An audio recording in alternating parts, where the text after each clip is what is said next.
Shalom, selamat pagi saudara-saudari yang dikasihi Tuhan. Apa kabar kita semua hari ini?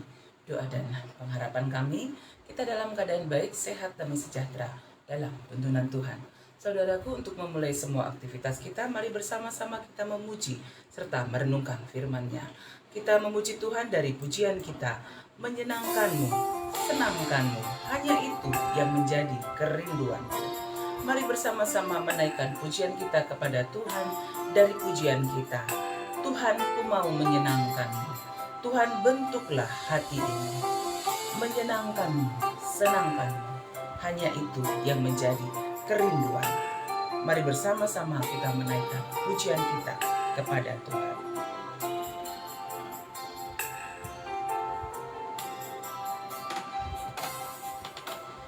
Tuhan, ku mau menyenangkanmu. Tuhan, bentuklah hati ini jadi bejana untuk hormat-Mu, cemerlang bagai emas murni. Tuhan, ku serahkan hatiku, semua ku berikan padamu. Kuduskan hingga tulus selalu, agar aku menyenangkanmu, menyenangkanmu, senangkanmu. Hanya itu kerinduanku, menyenangkanmu, senangkan hatimu. Hanya itu kerinduanku. Mari kita berdoa. Terima kasih Tuhan atas kehidupan hari ini yang Tuhan anugerahkan. Ajar kami untuk tetap setia, bersyukur, serta menyenangkan hati Tuhan dalam hidup kami setiap hari. Kami akan merenungkan firman-Mu. Ya Roh Kudus, mampukan kami untuk memahami sabda-Mu, serta melakukannya dalam hidup kami setiap hari. Dalam nama Tuhan Yesus kami sudah berdoa. Amin. Saudara-saudari, mari membuka Alkitab kita dari Galatia 1 ayat 1. Ayat renungan harian kita Galatia 1 ayat yang pertama. Mari membaca firman Tuhan bersama-sama. Dari Paulus, seorang rasul, bukan karena manusia, juga bukan oleh seorang manusia, melainkan oleh Yesus Kristus dan Allah, Bapa yang telah membangkitkan Dia dari antara orang mati. Demikian firman Tuhan dari Galatia 1 ayat yang pertama dengan topik renungan harian kita hari ini, pelayan Kristus yang sejati. Saudara-saudari yang dikasihi oleh Tuhan kita Yesus Kristus, Rasul Paulus di awal suratnya kepada jemaat yang ada di Galatia ini menyampaikan salam pembuka pada jemaat dalam Galatia ayat yang pertama dengan mengatakan bahwa surat Galatia ini adalah dari Paulus. Saudaraku, mengapa Paulus menyampaikan salam pembuka? Dan jikalau kita lihat, dia langsung menyampaikan bagaimana dia menerima panggilan menjadi seorang pelayan yang sejati. Karena memang yang dihadapi pada waktu itu adalah ada pengajar-pengajar yang mengajarkan Injil yang lain.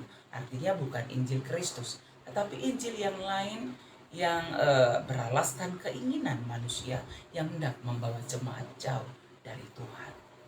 Saudaraku, Paulus menyatakan kepada jemaat yang ada di Galatia bahwa dia adalah seorang rasul.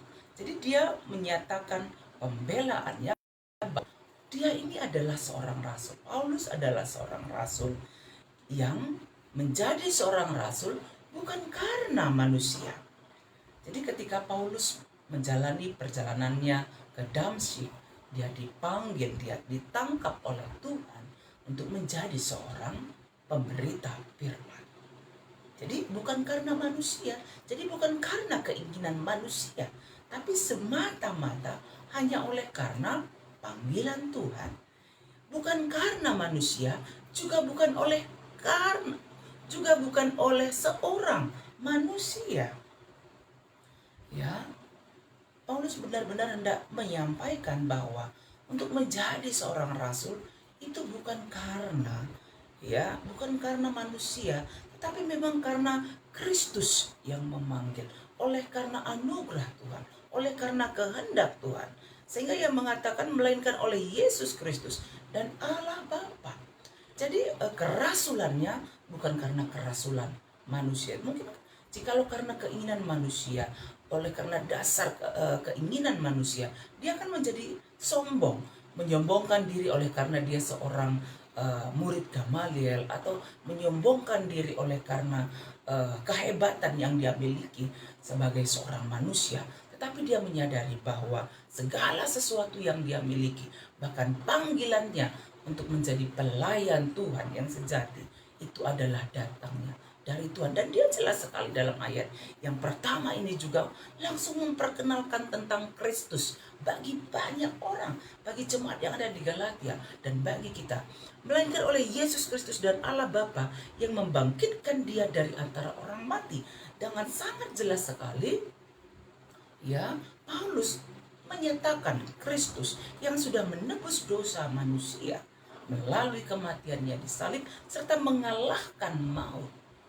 Oleh karena itu, Paulus merespon panggilan itu dan menjadi seorang pelayan Tuhan yang melayani Tuhan dengan sejati.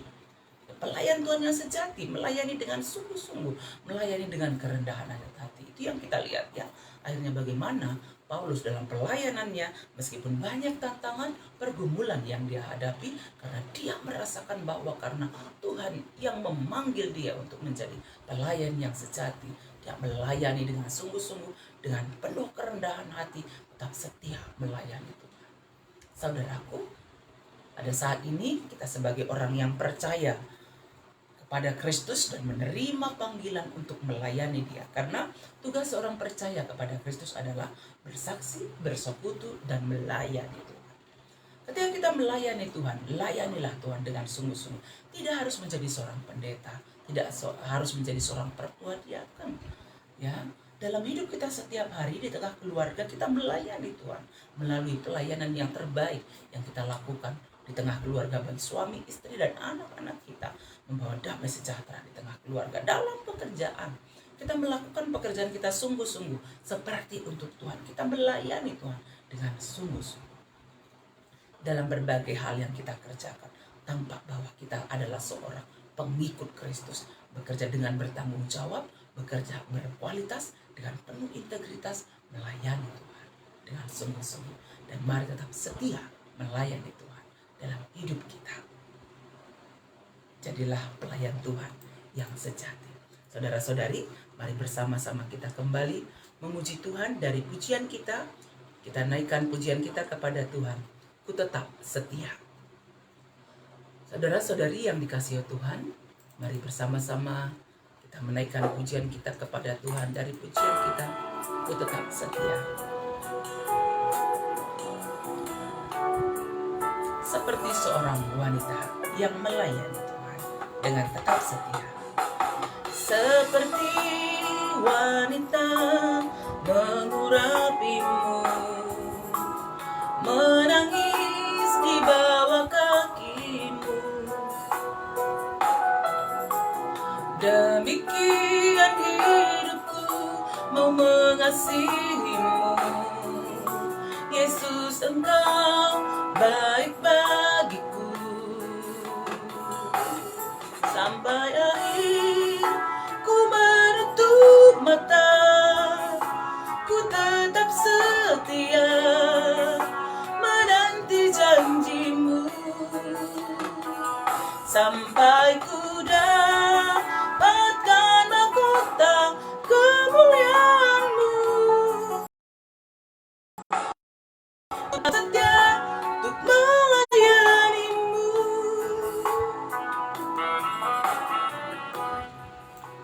bersama-sama berdoa. Tuhan, mampukan kami untuk menjadi pelayan-pelayan Tuhan yang sejati. Melayani Tuhan dengan sungguh-sungguh. Yang itu tampak dalam hidup kami setiap hari. Baik di tengah keluarga kami, di tengah pelayanan kami, dalam pekerjaan kami, dalam kami bersosialisasi, dalam kehidupan kami. Kami mau melayani Tuhan dengan sungguh-sungguh. Meskipun mungkin banyak tantangan yang kami hadapi, ajar kami tetap mengandalkan Tuhan. Kami percaya Tuhan menguatkan, meneguhkan kami, memberikan kesehatian bagi kami semua untuk melayani Tuhan. Kami mendoakan gereja-gereja Tuhan dimanapun berada. Ketika Tuhan memberikan panggilan untuk melayani Tuhan dengan sungguh-sungguh, gereja Tuhan menjadi berkat Tuhan dimanapun berada. Mampukan semua para pelayan Tuhan tetap setia melayani Tuhan. Bukan untuk memuliakan diri, tetapi hanyalah untuk kemuliaan nama Tuhan. Dan berikan kesehatian bagi para pelayan Tuhan untuk melayani Tuhan dengan sungguh-sungguh. Kami mendoakan pemerintah kami, Bapak Jokowi yang kami kasihi, dan Amin Ma'ruf sebagai wakil presiden. Kami percaya Tuhan, Engkau memberkati mereka dalam pelayanan, membawa kesejahteraan kedamaian bagi negara kami. Terlebih dalam upaya pemerintah untuk mengatasi pandemi ini. Tuhan, tolonglah kami. Omikron yang sudah semakin berkembang pada saat ini. Tuhan, tolonglah kami agar kami juga boleh menjaga kesehatan kami dengan baik. Terima kasih Tuhan. Berkati semua jemaat Tuhan dimanapun berada. Demikian juga jemaat Tuhan yang ada di Siti Lusada Bekasi. Sehat, damai sejahtera dalam tuntunan Tuhan. Ini doa kami yang kami sampaikan kepada Tuhan. Dan kami percaya Tuhan menolong jemaat Tuhan yang ada dalam keadaan sakit. Tuhan berikan pemulihan kesehatan yang sempurna bagi yang kami kasihi. Pemulihan kesehatan pasar operasi sesar yang kami kasih Nande Pirlo, kami Nande Dani, kakak kami Kak Delfitra Sibuya, kaki kiri yang sakit Tuhan jamah, pulihkan keadaannya. Kakak kami Nande Kembar, anak kami Cirem, bapak kami Pak Peri, bahkan juga pasien-pasien yang terpapar COVID-19, baik yang isolasi mandiri di rumah, isolasi di rumah sakit, dimanapun Tuhan, agar beroleh kesembuhan yang sempurna datang dari Tuhan. Ini doa kami Tuhan yang kami sampaikan kepadamu. Dalam nama Tuhan Yesus, kami sudah berdoa. Amin. Saudara-saudari yang dikasih oleh Tuhan, mari kita menjalani kehidupan kita setiap hari sebagai orang yang percaya kepada Tuhan, menjadi pelayan-pelayan yang sejati, melayani Tuhan dengan sungguh-sungguh, dengan penuh sukacita, dan tetap mengandalkan Tuhan.